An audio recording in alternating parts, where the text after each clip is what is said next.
하나님의 말씀을 봉독하겠습니다. 요한복음 4장 1절에서 26절까지의 말씀입니다. 신약성경 146면에 있습니다. 요한복음 4장 1절에서 26절까지의 말씀입니다. 예수께서 제자를 삼고 세례를 베푸시는 것이 요한보다 많다 하는 말을 바리새인들이 들은 줄을 주께서 아신지라. 예수께서 친히 세례를 베푸신 것이 아니요 제자들이 베푼 것이라. 유대를 떠나사 다시 갈릴리로 가실새 사마리아를 통과하여야 하겠는지라. 사마리아에 있는 수가라 하는 동네에 이르시니 야곱이 그 아들 요셉에게 준 땅이 가깝고 거기 또 야곱의 우물이 있더라. 예수께서 길 가시다가 피곤하여 우물 곁에 그대로 앉으시니 때가 6시쯤 되었더라.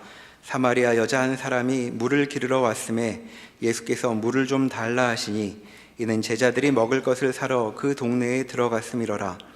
사마리아 여자가 이르되 당신은 유대인으로서 어찌하여 사마리아 여자인 나에게 물을 달라 하나이까 하니 이는 유대인이 사마리아인과 상종하지 아니함이로라.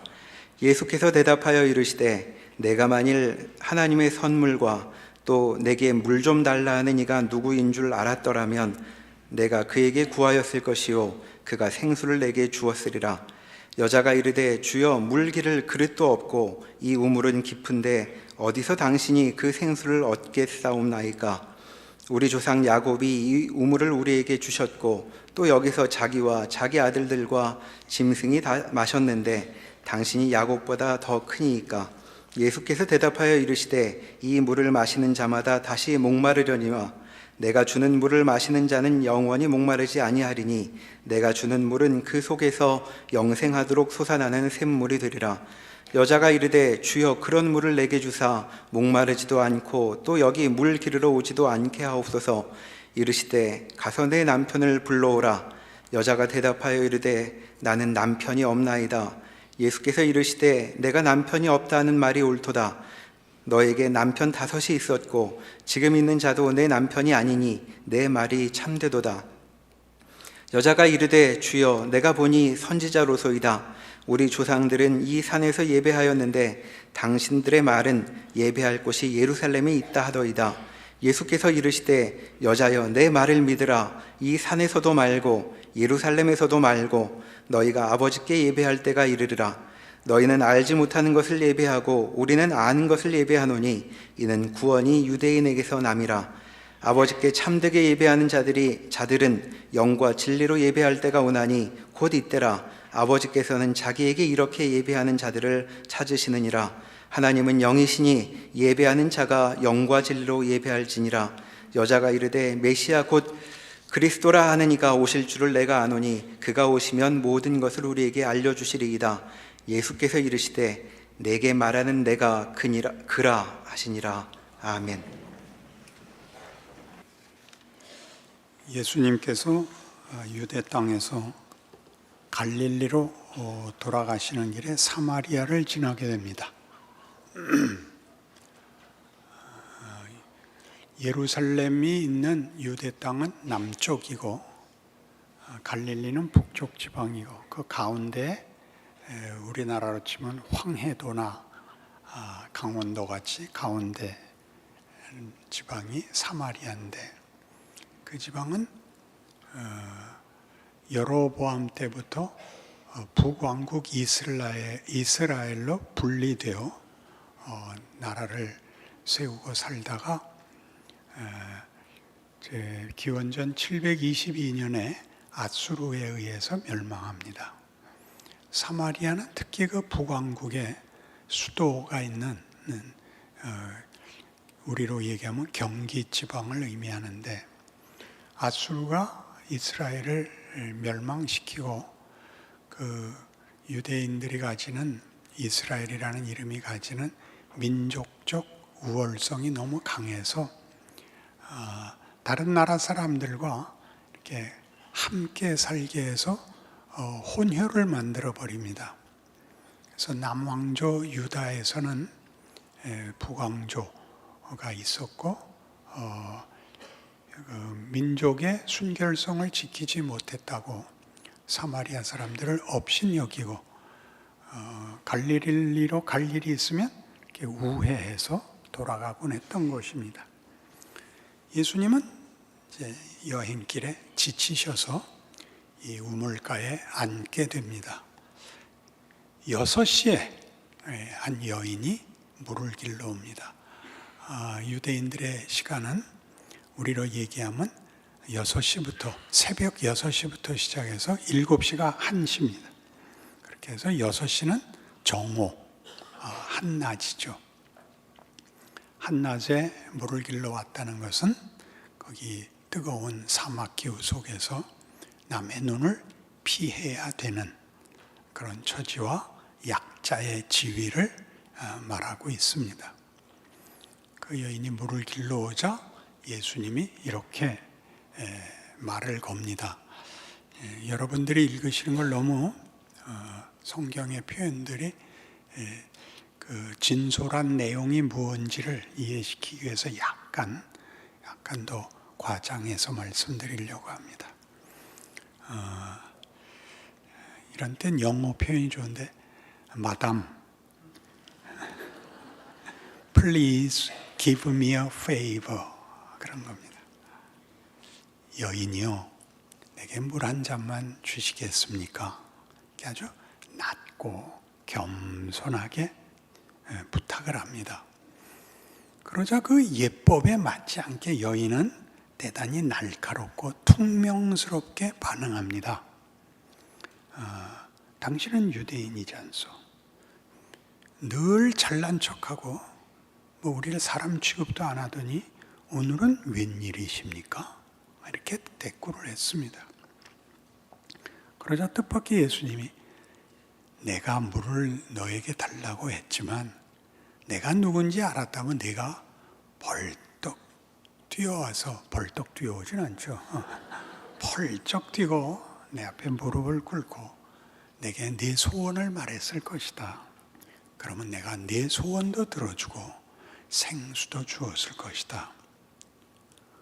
아니, 자기 물도 목마른데 물 한 그릇도 못 떠먹는 주제에 무슨 생수를 주신다고요? 이 우물은 우리 조상 야곱이 판 거예요. 야곱이 이 우물을 파서 지난 2000년 동안 그의 후손들이 이 물로 먹고 살고 가축들을 길렀고 우리도 그러고 있습니다. 당신이 야곱보다 더 낫단 말이에요. 그러자 예수님이 이렇게 대답하시죠. 이 물을 먹는 사람은 또 목마를 것이다. 그래서 또 물을 길러 와야 할 것이다. 그러나 내가 주는 물은 속에서 영생하도록 솟아나는 샘이 될 것이다. 그러자 여자가 이렇게 빈정거립니다. 그러면 좋겠네요. 목마를 필요도 없고 물 들어오지 않아도 되겠네요. 그러자 예수님이 너는 전혀 이 대화에 진정성이 없구나. 네 남편을 데려와라. 이렇게 되는 겁니다. 그래서 여자가 탁 쏘죠. 남편 같은 거 없어요? 이렇게 된 겁니다. 상황이 훨씬 이해가 되시죠? 성경을 읽으면 밤낮 아름답고 좋은 얘기만 나오지 않습니다. 험악한 현실이 나옵니다. 남편 같은 거 없어요. 그러자 예수님이 그 말을 잘 받아내십니다. 너 정직하구나. 너 남자 5이나 거쳤지? 그리고 지금 있는 것도 남편이라고 말할 수 없지. 네 고통을 안다. 그래서 제가 놀랬죠. 아이고, 선지자셨군요.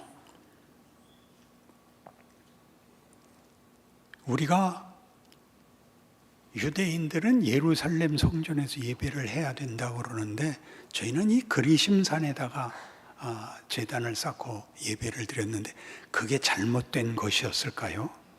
우리가 이렇게 힘들게 살고 제가 이 모양 이 꼴이 된 건 그게 잘못이었을까요? 그러면 이제 바쁘게 핑계를 대고 변명을 합니다. 그러자 주께서 여인아, 이 산에서도 말고 저 산에서도 필요 없다. 하나님은 간절한 마음, 진실된 마음을 원하신단다. 이제 그 때가 왔느니라. 메시아가 오면 모든 일이 해결되고 구원이 온다는 것은 저도 알고 있고 기다리고 있습니다. 그래서 예수님이 내가 그 메시아니라. 그리고 본문이 뚝 끊어집니다. 그러니까 우리가 읽을 때 여기 여인이 예수님 보고 주여라고 얘기하는 건 당시에는 그냥 경칭에 불과한 것입니다. 원래는 이 신앙적 차원에서 하나님께만 붙이는 호칭이지만 지금 이 여인은 이 말을 예의나 신앙적인 실력을 가지고 예수께 붙인 것은 아니었고 자신의 인생의 고달픔을 이 대화 속에 고스란히 드러내고 있습니다. 제가 이것이 이렇게 제가 번역한 식으로 설명할 수 있는 근거는 뒤에 39장에 가시면 39절 39장에 갈 뻔했죠. 여러분 제 나이 돼 보세요. 39절 여자의 말이 내가 행한 모든 것을 그가 내게 말하였다 증언하므로 그 동네 중에 많은 사마리아인이 예수를 믿는지라. 그러니까 이대로 읽으면 내가 감추고 아무도 모를 비밀을 다 알더라고요. 글쎄. 그래서 다 믿었다가 됩니다.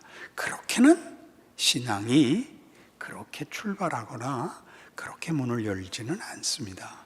그걸 새겨볼 필요가 있죠. 내가 행한 모든 일을 나에게 말한 분을 만났다. 비밀을 다 들켰다. 그럼 뭐 완전히 이제 점쟁이죠. 그죠? 쪽집게 무당쯤 될 거죠. 여기서 말하는 이 뜻은 내 모든 고통, 누구에게 말할 수 없는 내 현실을 내게 공감하고 따뜻하게 들어준 분을 만났다. 그런 뜻입니다. 그건 아무 데도 힌트가 없죠. 그러나 이 사건의 중요한 이렇게 해석할 수 있는 힌트가 뭐냐면 여기에는 기적이 없습니다. 이 사건에는 하나님의 어떤 초월적인 개입을 하시지 않습니다. 예수님의 발언에도 그렇습니다. 초월적인 것은 우리에게 놀라운 종교적 확신과 증거를 주는 면도 있지만 그것은 많은 경우에 일종의 권력이 되고 폭력이 되고도 합니다. 이렇게 큰 일을 할 수 있는 나한테 저항하지 마라, 외면하지 마라라는 것으로 보이지요. 예수님은 이 사건에서는 처음부터 끝까지 한 번도 그런 이적, 앞에서 봤던 포도주를 만드시거나 뒤에 38년 된 병자를 고치거나 눈먼 자를 고치거나 오병이어의 기적이 있거나가 여기는 하나도 없이 단순하고 밋밋한 대화 속의 결론은 뭐라 그랬다고요? 내가 행한 모든 것을 그가 내게 말하였다. 내 편을 드는 사람이 있더라. 내 처지를 알아주는 사람들이 있더라. 그래서 이 사람들이 어떻게 됐어요? 40절에 사마리아인들이 예수께 와서 자기들과 함께 유하시기를 청하니 거기서 이틀을 유하심에 예수의 말씀으로 말미암아 믿는 자가 더욱 많아 그 여자에게 말하되 이제 우리가 믿는 것은 내 말로 인함이 아니니 이는 우리가 친히 듣고 그가 참으로 세상의 구주신 줄 알미라 하였더라. 이 말을 우리가 이해하는 대로 읽으면 제자들보다도 난관해요. 그렇죠? 늘 따라다니면서 수없는 기적을 본 제자들도 십자가를 견디지 못했는데 지금 이 대화 하루에 잠깐 일어난 대화 하나로 마을 사람들이 와서 그를 초청하고 이틀을 그들과 유한 것을 보고 그들이 믿었다라는 표현은 굉장하죠. 그러니까 이제 우리가 생각을 해야 되죠. 여기서 우리는 예수님이 십자가를 지셔야만 해결되는 그런 구원이 필요한 존재들입니다. 그 예수님이 우리를 구원하러 오셨습니다. 그러나 십자가를 지고 부활하셔서 다니면서 전도를 하신 것이 아니라 십자가를 피할 수 없는 시간과 경우를 겪고 겪어야 십자가를 지십니다. 그러니까 이때는 몰라볼 때입니다. 이때는 몰라볼 때라서 여러분 그 요한복음 7장 37절 여기서 했던 말씀이 여기 반복돼 나오는데 7장 37절 명절 끝날 곧 큰 날에 예수께서 서서 외쳐 이르시되 누구든지 목마르거든 내게로 와서 마시라. 나를 믿는 자는 성경의 이름과 같이 그 배에서 생수의 강이 흘러나오리라 하시니 이는 그를 믿는 자들이 받을 성령을 가리켜 말씀하신 것이라. 예수께서 아직 영광을 받지 않으셨으므로 성령이 아직 그들에게 계시지 아니하시더라. 얼마나 굉장해요. 이땐 믿을 수가 없었다고요. 우리의 실력이 없어서가 아니라 눈이 벗겨지고 새롭게 거듭나지 않고는 그가 누군지, 우리가 누군지, 우리에게 뭐가 필요한지, 십자가가 뭔지 알 수 없었다고요. 그걸 지금 여기서 하고 있잖아요. 그러니까 가장 중요한 건 이거지요. 예수님은 도대체 십자가 이전의 행사는 아무 효과가 없는 그 인생을 왜 사셨는가 하는 것입니다. 우리는 예수 그러면 십자가부터 생각하지, 그가 태어나시고 30년을 사시고 마지막 3년 반을 이제 공생애를 사셨다는 걸 압니다. 이 33년에 걸친 생애, 우리가 모두 말하는 성육신은 뭘 하는 것이었나? 왜 필요한가 하는 것입니다.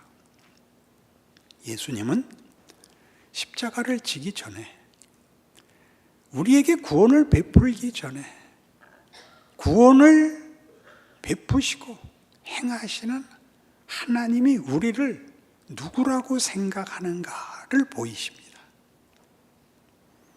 마지막 만찬에서 제자들이 싸우죠. 이제 예수님이 초월적 힘으로 승리하실 줄로 알고 예루살렘에 입성해 있습니다. 마지막 만찬을 나누는데 예수님은 죽겠다고 얘기하시고 제자들은 예수님이 이 혁명을 성공했을 때 누가 양옆에 앉는가 관심을 갖고 다투었습니다. 예수님이 이렇게 얘기했죠. 세상에서는 섬김을 받는 자가 앉아 있고 섬기는 자가 섬김을 받는 자에게 수종을 들어야 하지만 내 나라는 섬김을 받아야 할 자가 섬기는 나라니라. 그렇게 했습니다. 그래서 예수님은 오셔서 구원을 베풀고 봤지, 알았지 하고 섬기는 것이 아니라 하나도 모르고 자기들이 누군지, 어떤 형편에 있는지, 자신들의 운명에 대한 아무런 해답도 갖지 않은, 그래서 예수님을 몰라보는 조건에서 3년 반을 섬기고 30년은 살아서 우리와 동일한 자리에 내려와 우리의 처지, 우리의 현실을 공감하십니다. 함께 하시고 거기 함께 거하십니다. 그러니 우리가 다 외우면서 좋아하는 이 성경 구절을 새삼스럽게 생각해 봐야 됩니다. 수고하고 무거운 짐진 자들아 다 내게로 오라. 내가 너희를 쉬게 하리라.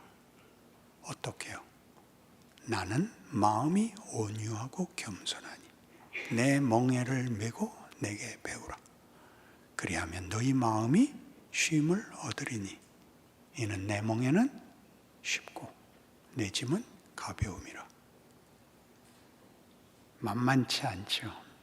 우리는 금방 예수님 발 앞에 가서 엎드리면 마음의 평화가 올 줄로 생각하죠. 여러 해 전에 멜 깁슨이라는 유명한 배우가 패션이라는 영화를 만들었습니다. 예수님의 마지막 처형 장면을, 그 고통과 그 수욕을 아주 정밀하게 집중적으로 조명하여 그려낸 영화입니다. 저는 약간 반대하려고 이해를 듭니다. 그 로마인들이 썼던 채찍의 중간 부분에는 그 짐승의 뼈 조각을 넣고 끝에는 납을 달아서 이렇게 채찍질을 하면 몸에 휙 감긴 걸 확 잡아다녀서 채찍질이 아픈 것보다 잡아다닐 때 살점이 묻어나가는 것이 고통스러운 것입니다. 그 채찍질도 가시관도 피 흘리심도 십자가로 지어가다 넘어지는 것도 우리 다 알고 우리 다 슬퍼하고 그 장면을 처절하게 여깁니다. 성경이 하고 싶은 얘기는 뭐냐면 십자가를 지는 일에 십자가를 그냥 십자가에 매달리면 끝나는 것이 아니라 이 길을 걸어서 십자가에 매달려야 되는 겁니다. 그러니까 우리를 구하기 위하여 여러 장애들, 우리가 신에 대하여 가지는 무지, 왜곡, 분노, 그래서 우리가 하는 모든 말이 안 되는 배악 행위들, 배신과 악한 짓들을 이렇게 넘어서 여길 못 넘어오면 여길 못 오신다고 예수님은 우리에게 선언하시는 겁니다. 내 멍에를 메고 내게 배우라. 이걸 넘어서 십자가를 지는 겁니다. 그 앞이 없으면 이 결론은 없는 것입니다. 왜 이것이 필요하냐 하면 그가 매맞는 것을 우리가 슬퍼하면 우리는 십자가까지 필요 없다는 자기 기만이 됩니다. 나는 그때 이미 울었다. 나는 그때 이미 예수를 알았고 내가 누군지 알았다. 나라면 채찍질하지 않는다. 그렇게 생각하죠. 이건 어떤 문제가 되냐면 우리 인생이 성육신의 연장이라는 말을 이해하는데 대단히 중요한 거침돌이 됩니다. 하나님이 여러분을 어디에 보이느냐 하면 섬기라고 이 세상에 남겨놓습니다. 근데 그 섬김은 좀 전에도 얘기한 것 같이 이걸 지나가야만 섬길 수 있습니다. 못 알아먹는 것들, 말이 안 되는 것들, 쳐다보기도 싫은 것들을 넘지 않고는 섬김은 성립이 되지를 않습니다. 아유, 거기까지 하라고요? 그런 문제가 아니라 현실이 이런 장애들로 늘 오죠. 쳐다보기 싫고 말 걸기 싫고를 여러분이 외면하고 도망다녀서 십자가 밑에서 흑흑거리고 있는 이상 여러분은 전혀 섬기는 자리까지도 갈 수가 없는 겁니다. 가야 뭘 하죠? 여러분의 하루가 억울하죠. 늘 하루를 원망하다가 아무것도 못하죠. 지금 성경이 하는 얘기입니다. 예수는 사마리아 여인 하나 만나서 남자들을 6이나 지나왔다는 건 꼭 달진 여자였을까요? 아니면 모두가 내버린 정말 하찮은 여자였을까요? 둘 다 있었겠죠? 여러분들도 둘 중에 하나겠죠? 가만히 있는 거 보니까 합쳐졌나 보죠? 우리 인생이 얼마나 고달프면 한 정오에 물을 길러가야 되고 아무도 만나기 싫은 그 처지에 예수를 만나는 겁니다. 예수가 거길 찾아오는 거죠. 거기서 예수님이 모두가 이분이 메시아일 것이다라고 기대한 항복한 사건인 것입니다. 그렇다. 메시아라면, 구원자라면 무슨 큰 능력, 큰 결론이 아니라 우리를 먼저 항복시켜야 맞다. 내 처지를 이해해 줘야 맞다. 이게 성육신입니다. 예수님이 그 고단한 세월을 사십니다. 우리 앞으로 많이 보겠지만 여러 기적을 일으키셨지만 그 기적은 예수님이 정작 하시려는 일 결과와는 무관합니다.